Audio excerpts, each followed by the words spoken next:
Hello dear students, welcome to our education. आज हम बात करेंगे बीएड के एक बहुत ही इंपॉर्टेंट टॉपिक की, जिसका नाम है व्हाट इज लर्निंग प्रोसेस।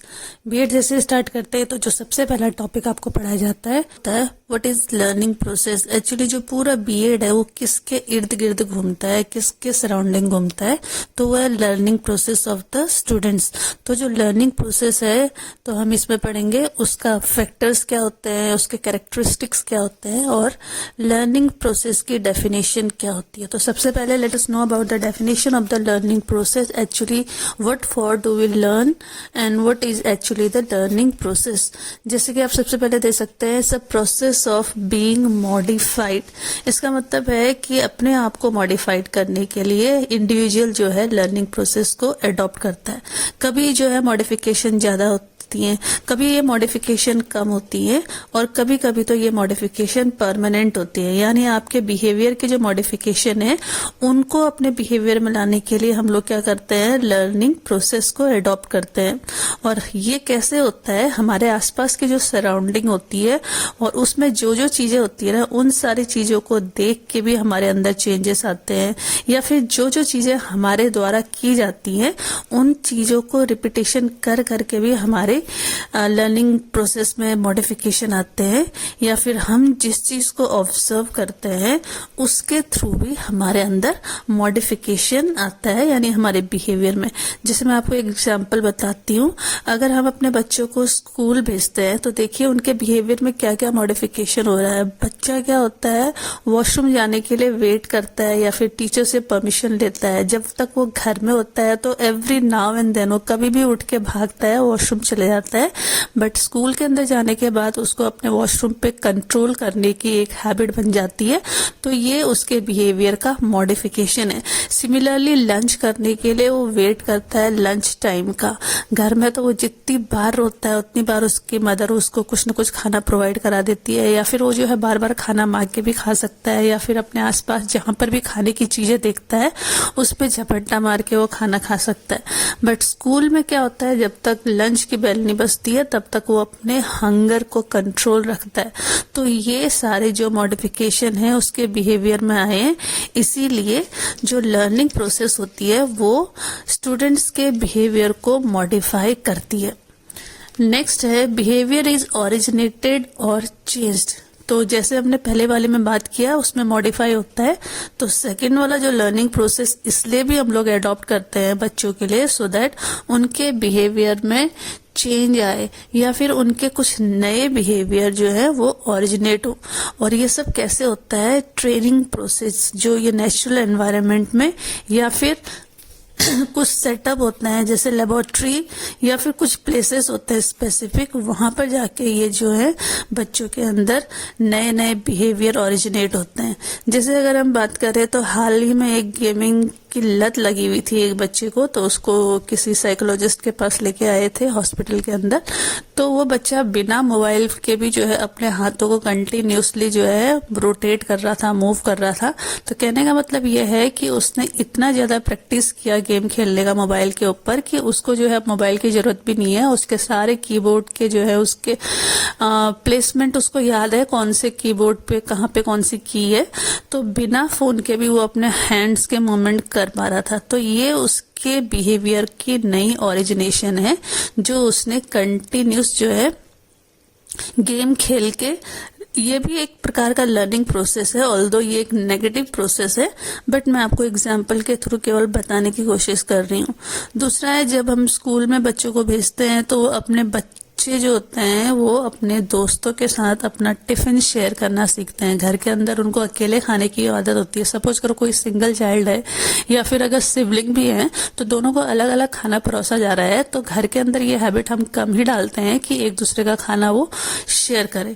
पर स्कूल में जाने के बाद जब अपने फ्रेंड सर्कल में बैठते हैं तो वो देखते हैं कि सब के सब एक दूसरे का खाना शेयर करके खा रहे हैं, तो ये एक चेंज उनके बिहेवियर में शोकेस होता है। एक और चेंज का एक मैं एग्जांपल देती हूँ आपको। स्कूल के अंदर या फिर किसी भी इंस्टीट्यूशन के अंदर बच्चों के अंदर और क्या बिहेवियर चेंज हो सकते हैं। जैसे बच्चे अपने क्लासरूम से ग्राउंड में जाते हैं, प्ले ग्राउंड में जाते हैं या किसी भी और दूसरी जगह जाते हैं, तो उनको क्यू में चलने की आदत होती है। अगर नाइल तोड़ी जाती है बच्चों के द्वारा तो टीचर उनको फिर से जो है करेक्ट करती है।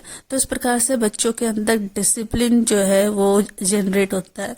तो ये सारी चीजें बच्चे या तो अपने सराउंडिंग से सीख रहे हैं, दूसरे जो है कुछ फॉर्मल प्लेसेस है, जैसे मैथ्स लैब के अंदर जाके बच्चों को काउंटिंग सीखने को मिलता है, बहुत सारी शेप्स देखते हैं, उन शेप्स को टच करके उस शेप्स के फिगर को पता कर पाते हैं।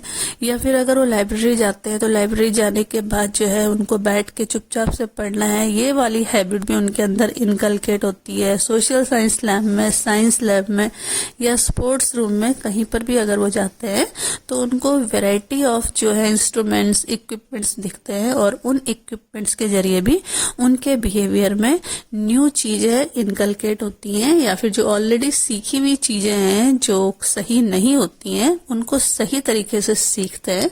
तो यही बिहेवियर का चेंज माना जाएगा। थर्ड, लर्निंग प्रोसेस इसलिए भी होता है so that we can acquire various habits, knowledge and attitude. तो बच्चों के अंदर हम जो है बहुत सारी हैबिट्स को, बहुत ढेर सारा जो है नॉलेज उनके ब्रेन के अंदर और उनके बिहेवियर के एटीट्यूड को मॉडिफाई करने के लिए भी लर्निंग प्रोसेस को स्कूलों के अंदर पढ़ाया जाता है। जैसे खाने से पहले हाथ धोने का जो प्रोसेस है वो स्कूल में सिखाओ चाहे घर में सिखाओ, वो भी बच्चों के लिए एक लर्निंग प्रोसेस है। चीजों को, एक्शन को क्यों और कैसे और कब होते हैं, ये सारी चीजें हम बच्चों के नॉलेज के अंदर डालते हैं कि वो सीधे से किसी भी बात को इतनी जल्दी से और इतनी आसानी से ना माने। उसके लिए बहुत सारी क्रिटिकल थिंकिंग करें कि अगर सूरज ईस्ट से उगता है या फिर वेस्ट में जो है वो सेट होता है तो उसके पीछे क्या रीजन है। नेक्स्ट है पीयर ग्रुप के लिए कॉपरेशन, या फिर जो है किसी छोटी मोटी चीजों से नहीं डरना, फेयरलेस रहना। एटीट्यूड्स या जीवन में जीने के जो स्किल्स होते हैं जो आपको एक अच्छी तरीके से जीने के लिए कैपेबल बनाते हैं, सो दैट जो है आप अपनी प्रैक्टिकल लाइफ में छोटी छोटी चीजों को देख के घबराए ना। तो ये सारे जो स्किल्स हैं, ये जो सारे जो एटीट्यूड्स हैं, ये भी आपको लर्निंग प्रोसेस के थ्रू ही एक्वायर होते हैं। और लास्ट है relatively permanent change in personality. ये एक लर्नर की टोटल पर्सनालिटी को या तो मॉडिफाई या फिर उसमें परमानेंट चेंज करने में भी बहुत हेल्पफुल है। कौन सी चीज? लर्निंग प्रोसेस की बात कर रहे हैं। तो आप जैसे देख सकते हैं कितने प्रकार के पर्सनालिटीज होते हैं किसी भी लर्नर के। एक्सपीरियंशियल होता है, मोटिवेशनल, एटीट्यूडनल, अफेक्टिव, कॉग्निटिव और बिहेवियरल। तो इन सारे डोमेन्स में अगर चेंज लाते हैं परमानेंटली तो भी लर्निंग प्रोसेस का एक बहुत बड़ा एग्जाम्पल है, या फिर हम बोल सकते हैं उसका एक ऑब्जेक्टिव है। कॉग्निटिव जैसे आपको पता ही होना चाहिए, कॉग्निटिव का मतलब ब्रेन होता है, तो ब्रेन का डेवलपमेंट करता है लर्निंग प्रोसेस। बिहेवियर में आपके डेवलपमेंट कराते हैं लर्नर्स के। दूसरा जो है इफेक्टिव, यानी बच्चा जो है कितना इमोशनली किसी से अटैच है, ओवर इमोशनल है या फिर अंडर इमोशनल है। तो इन चीजों को भी, इमोशनली भी बच्चे को बैलेंस बनाना, वो भी लर्निंग प्रोसेस का एक हिस्सा है। एटीट्यूड, बच्चे का अपने सोसाइटी के लिए, अपने पीयर्स के लिए, अपने टीचर्स के लिए, एल्डर्स के लिए, पेरेंट्स के लिए कैसा एटीट्यूड कैरी करता है। अगर एटीट्यूड नेगेटिव है तो उसको पॉजिटिव में कन्वर्ट करना, तो ये भी लर्निंग प्रोसेस का ही पार्ट है। मोटिवेशनल, बच्चा जो है दूसरों से मोटिवेशन लेता है कि नहीं लेता है, या फिर खुद के जो उसके एक्शंस हैं वो दूसरों के लिए मोटिवेशनल है कि नहीं है। ये चेंज आना भी लर्निंग प्रोसेस का एक ऑब्जेक्टिव है। और नेक्स्ट है एक्सपीरियंशियल, वो जो चीजें सीखता है वो सारी चीजें जो है एक्सपीरियंसेस को वो अपने प्रैक्टिकल लाइफ में यूज करता है या नहीं करता है, ये भी लर्निंग प्रोसेस का ही पार्ट है।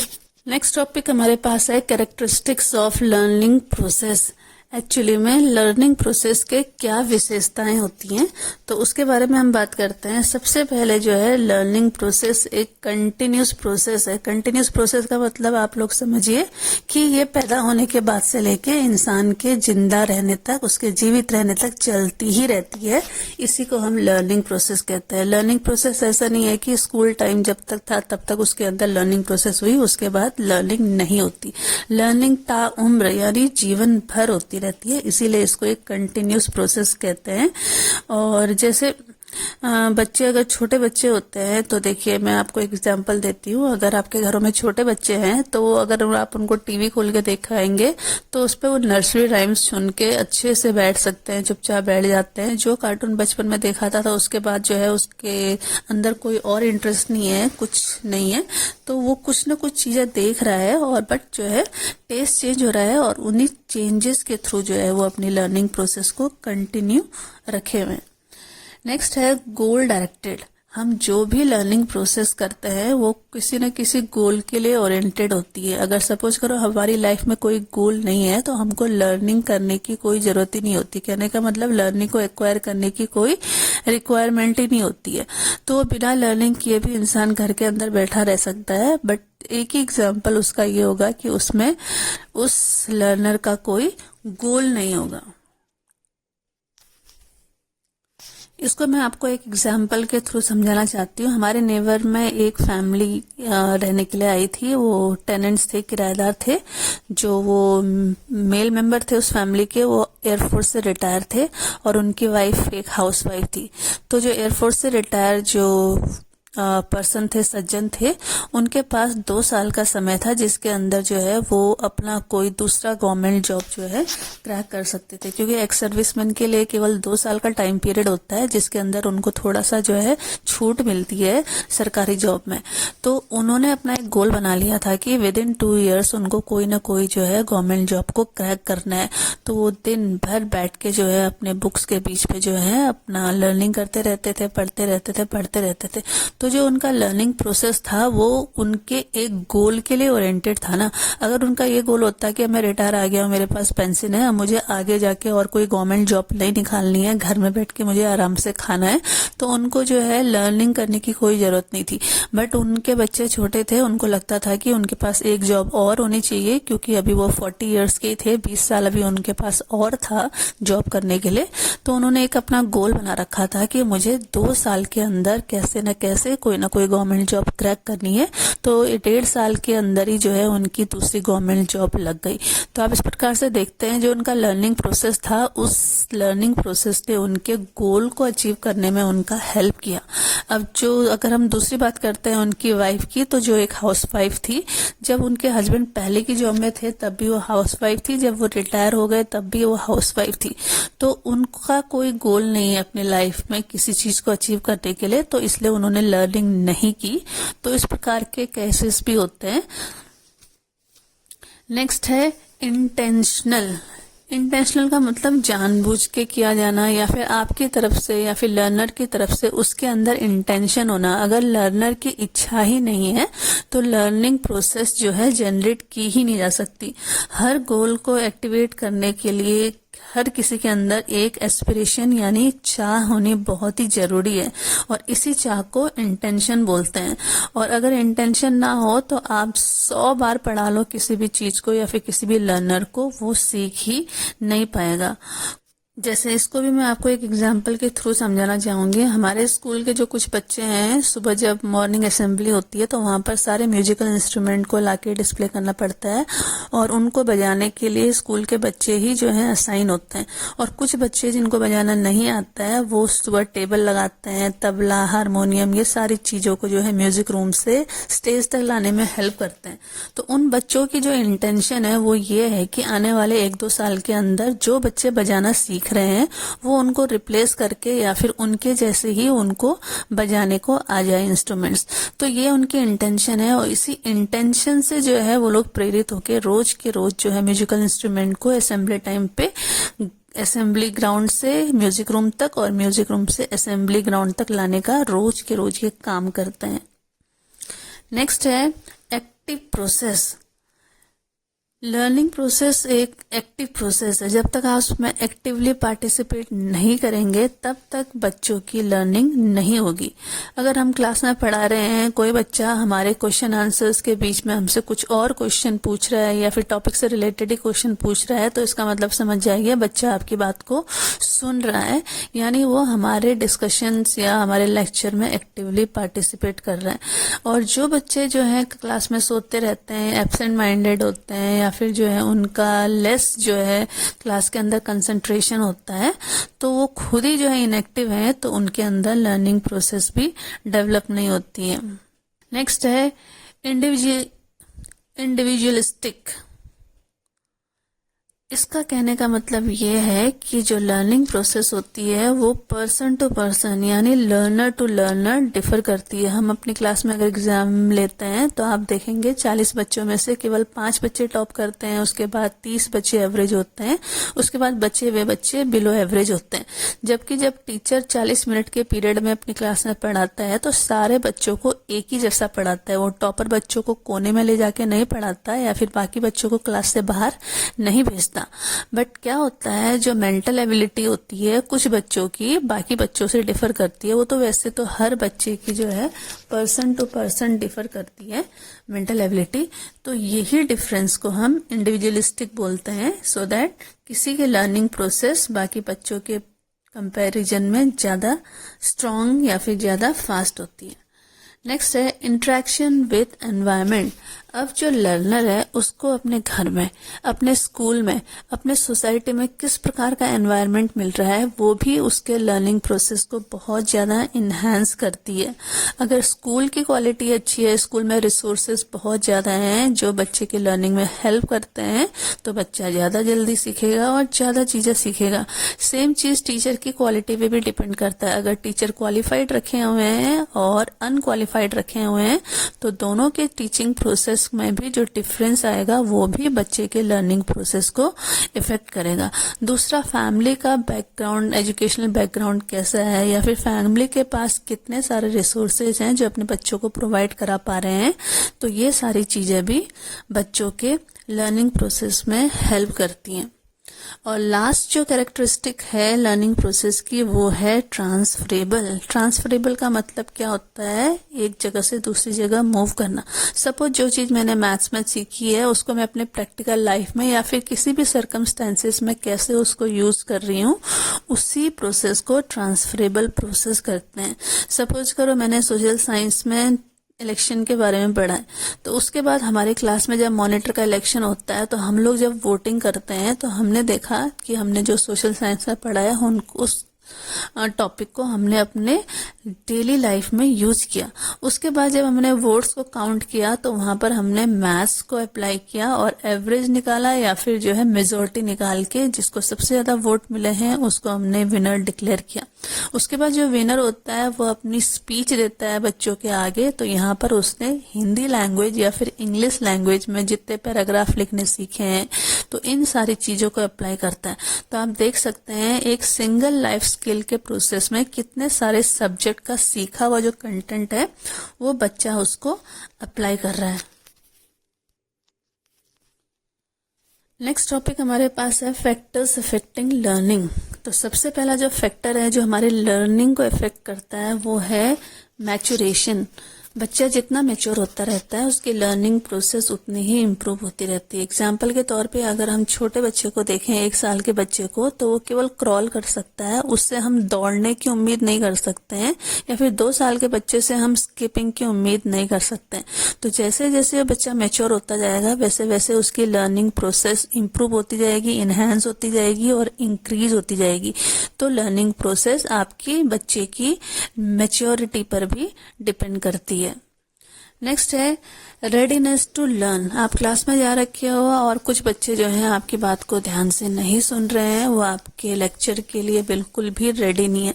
तो सेकंड जो हमारे पास फैक्टर है वो है रेडीनेस टू लर्न। अगर बच्चा जो है लर्न करने के लिए रेडी ही नहीं है, उसको आपके टॉपिक में इंटरेस्ट ही नहीं आ रहा है, तो भी जो है बच्चे की लर्निंग प्रोसेस इफेक्ट होती है। अगर वो रेडी है तो उसका लर्निंग प्रोसेस बहुत ही स्मूथली हो जाएगा, और बच्चा अगर रेडी नहीं है लर्निंग के लिए तो उसका लर्निंग प्रोसेस इफेक्ट करेगा। थर्ड है लर्निंग एनवायरनमेंट। हम पहले वाले टॉपिक में भी लर्निंग एनवायरनमेंट के बारे में पढ़ चुके हैं, तो सेम चीजें यहाँ पर भी है। अगर उसको घर में, सोसाइटी में, स्कूल में टीचर के थ्रू अच्छा लर्निंग एनवायरनमेंट मिलता है तो बच्चे की जो है लर्निंग प्रोसेस और ज्यादा फास्ट हो जाती है। नेक्स्ट है हमारे पास लर्निंग एंड मोटिवेशन। इसमें भी जो है दो प्रकार के मोटिवेशन होते हैं, एक है इंट्रिंसिक मोटिवेशन, दूसरा है एक्सट्रिंसिक मोटिवेशन। इंट्रिंसिक मोटिवेशन में क्या होता है, जब बच्चे का खुद का इंटरेस्ट होता है कोई भी चीज करने के लिए तो वो उस चीज को बहुत ज्यादा जल्दी से सीखता है। जैसे मैंने अभी आपको कोयर वाले बच्चों का इंटरेस्ट बताया, अगर किसी बच्चे को इंस्ट्रूमेंट बजाने में बहुत ज्यादा जो है मन से जो है उसको उसके अंदर इंटरेस्ट है तो उसको वो इंस्ट्रूमेंट बजाने से कोई भी नहीं रोक सकता है, तो वो उस इंस्ट्रूमेंट बजाने के लिए और जल्दी जो है उसको सीख पाएगा। बट अगर उस बच्चे को इंस्ट्रूमेंट बजाने में कोई भी इंटरेस्ट नहीं है और हमने जबरदस्ती उसको जो है कोयर में रख दिया है तो आप जान सकते हैं कि बच्चा जो है वो इंस्ट्रूमेंट अच्छे से नहीं बजा पाएगा। नेक्स्ट होता है एक्सट्रिंसिक मोटिवेशन। इस मोटिवेशन में क्या होता है, बच्चा सीखता है बट उसके ऊपर क्या होती है, जिम्मेदारियां होती हैं या फिर डर होता है। या तो उसको पेरेंट्स का डर होता है कि अगर वो ये चीज नहीं सीखेगा तो उसके पेरेंट्स का जो है ट्यूशन फीस जा रही है या फिर कोचिंग फीस जा रही है वो वेस्ट हो रही है, या फिर उसको अपने टीचर का डर होता है कि टीचर ने उसको उस पर्टिकुलर एक्टिविटी या फिर जो है स्कूल कोयर ग्रुप में जबरदस्ती डाल दिया है और अगर वो नहीं सीखेगा तो उसके मार्क्स जो है टीचर डिडक्ट कर सकता है। तो कहीं ना कहीं जो है उसको एक्सटर्नल मोटिवेशन का जो डर होता है उसके कारण भी बच्चा सीखता है। तो ये दो प्रकार के जो मोटिवेशन होते हैं ये भी बच्चे के लर्निंग फैक्टर्स के ही पार्ट हैं।